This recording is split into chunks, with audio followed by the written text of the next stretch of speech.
എന്താടി അവിടെ ഒരു ഒച്ച ഇല്ലെന്ന്? അവൻ പിന്നെ മ്യൂസിക് പ്രാക്ടീസ് വല്ലതും ആണോ? എന്നറിയത്തില്ല, കുറച്ചു ദിവസമായി തുടങ്ങിയിട്ട് എപ്പം നോക്കിയാലും പാട്ടും ഡാൻസും ഒക്കെ തന്നെയാണ്. ഞാൻ കുറച്ച് ദിവസമായിട്ട് ഇങ്ങനെ നോട്ടീസ് ചെയ്തോണ്ടിരിക്കുകയാണ്. ഇവനെന്തോ അബ്നോർമാലിറ്റി ഉള്ളവന്. ഇനി ഇപ്പോഴത്തെ പിള്ളേരെ ഒരാളോട് ഇഷ്ടം തോന്നുമ്പോ പറയുന്ന ഒരു വാക്കുണ്ടല്ലോ, ഏതാണ്ട് ബ്രഷ് എന്നോ ഏതാണ്ട്. അത് ബ്രഷ് അല്ല, ക്രഷ് അല്ല. എപ്പോ നോക്കിയാലും കോളില്ല. ബോയ്സിനോടാണോ ഗേൾസിനോടാണോ ഒന്നും അറിയത്തില്ല. എനിക്ക് നാളെ ഒരു എക്സ്ട്രാ ക്ലാസ് ഉണ്ട് കേട്ടോ. അതേത് ക്ലാസ് ആടാ? അത് ഒരു കെമിസ്ട്രി ക്ലാസ് ആണ്.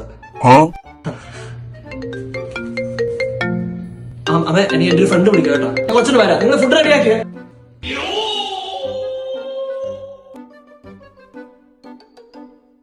നമ്മളെ അധികം ഒച്ച ഉണ്ടാക്കാതെ മിണ്ടാതെ പോകുന്നതാണ് നല്ലത്. കാരണം അല്ലെങ്കിലേ അവൻ ഉണരും. അത്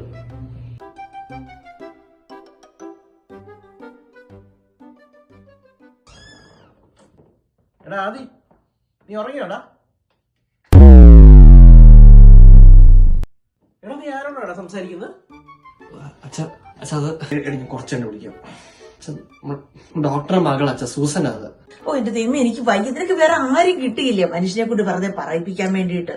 എന്താ നീ ഒരു കാര്യം ചെയ്യ്, നീ ഒന്ന് പുറത്തോട്ട് ഇറങ്ങി, ഞാൻ ഇവരോടൊന്ന് സംസാരിക്കട്ടെ.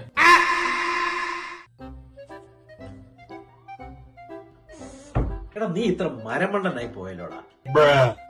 എടാ നിനക്ക് ആ സൂസനോട് സംസാരിക്കണമെന്നുണ്ടെങ്കിൽ പുറത്തെങ്ങാനും ഇരുന്ന് സംസാരിച്ചാൽ പോരെ. ഇതിനകത്ത് തന്നെ ഇത് സംസാരിക്കേണ്ട കാര്യമുണ്ടോ? അച്ഛാ യൂട്യൂബ് ഓൾസോ. എടാ എന്റെ പ്രൈമില് ഞാൻ ഇതിന്റെ ഒരു ഉസ്താദായിരുന്നു.